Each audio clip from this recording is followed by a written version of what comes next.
pertama adalah stabilisasi nilai tukar rupiah dengan menghentikan pemborosan APBN dan evaluasi program populis seperti MBG dan KDMP. Kedua, turunkan harga BBM dan bahan pokok. Ketiga, menuntut Presiden Prabowo dan seluruh jajarannya untuk mengelak dan mengakui kegagalannya. Keempat, batalkan revisi Undang-Undang Polri. Dan kelima, hentikan militerisasi di ruang sipil. Kami mendesak pemerintah untuk membatalkan kebijakan yang berdampak pada kenaikan harga BBM dan berbagai kebutuhan pokok yang semakin membebani rakyat. Dan yang terakhir, kami mendesak pemerintah untuk mengembalikan prioritas anggaran negara kepada sektor pendidikan, kesehatan, dan kebutuhan dasar rakyat sebagaimana amanat konstitusi. Mungkin sekian tuntutan yang kami bawakan kepada Mas Wapres. Untuk sejauh ini, Mas Wapres Gibran Rakabuming Raka menyambut kami dengan baik, dan apabila jika tidak dihiraukan tuntutan kami akan melakukan aksi demonstrasi yang kedua per 5x24 jam per hari ini. Mungkin sekian. Assalamualaikum warahmatullahi wabarakatuh. Ya, 6 tuntutan mahasiswa dalam demonstrasi yang dilakukan beberapa hari terakhir ini merupakan suatu tuntutan yang serius yang perlu mendapat perhatian dan mendapat tanggapan dari pemerintah. Mahasiswa minta dalam 5 hari ke depan supaya tuntutan-tuntutan tersebut memperoleh solusi yang konkret.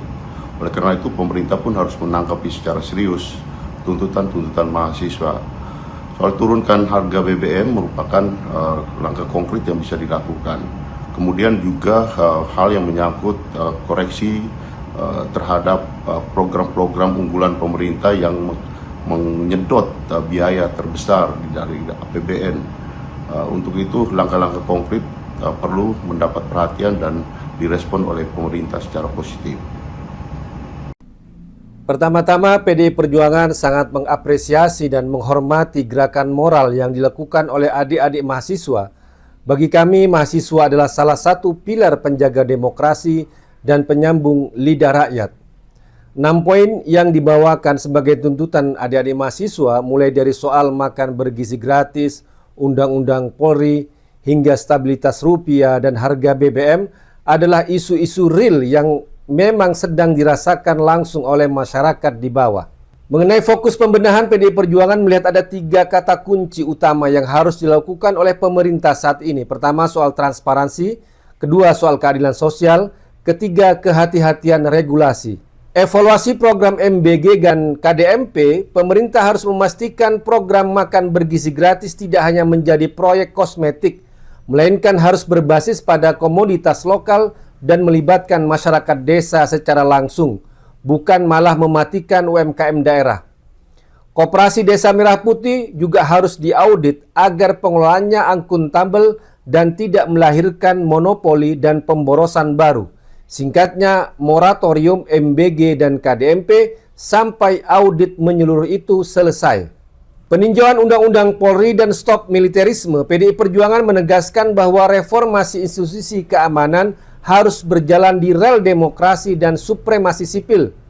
Pemerintah dan DPR harus duduk bersama kembali untuk mendengarkan kritik publik agar tidak ada pasal-pasal yang berpotensi membungkam kebebasan berpendapat, berkumpul, bersuara, dan menciderai hak sipil. BBM, rupiah, dan pendidikan, pemerintah harus fokus pada jaring pengamanan sosial, fluktuasi rupiah, dan rencana kenaikan BBM harus dihitung matang-matang agar tidak memicu inflasi yang memukul daya beli wong cilik.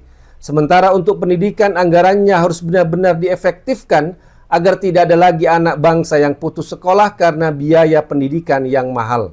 Jika tenggat waktu 5x24 jam belum membuahkan jawaban yang memuaskan dan mahasiswa kembali turun ke jalan, maka ada 2 poin krusial yang menjadi perhatian dan evaluasi. Pertama, evaluasi penanganan unjuk rasa. Evaluasi terbesar dari demonstrasi beberapa hari lalu adalah soal penanganan di lapangan. Kami meminta aparat keamanan untuk mengedepankan pendekatan humanis, soft approach, hindari tindakan represif, kekerasan, atau penggunaan gas air mata yang berlebihan. Ingat, yang dihadapi adalah anak-anak bangsa yang sedang menyuarakan isi hati rakyat. Kedua, buka ruang dialog konkret. Pemerintah tidak boleh alergi terhadap kritik. Jangan sampai demonstrasi dianggap sebagai ancaman stabilitas, melainkan sebagai early warning system bagi kebijakan yang keliru. Jika unjuk rasa kembali digelar, pintu dialog di tingkat kementerian maupun istana harus dibuka lebar, bukan justru ditutup. Penuhi tuntutan tersebut dengan kebijakan nyata, bukan sekedar janji diplomatis. PDI Perjuangan akan terus mengawal aspirasi ini melalui jalur parlemen DPR RI agar check and balances tetap berjalan dan kebijakan pemerintah tetap berada di jalur berdikari dan pro rakyat. Terima kasih.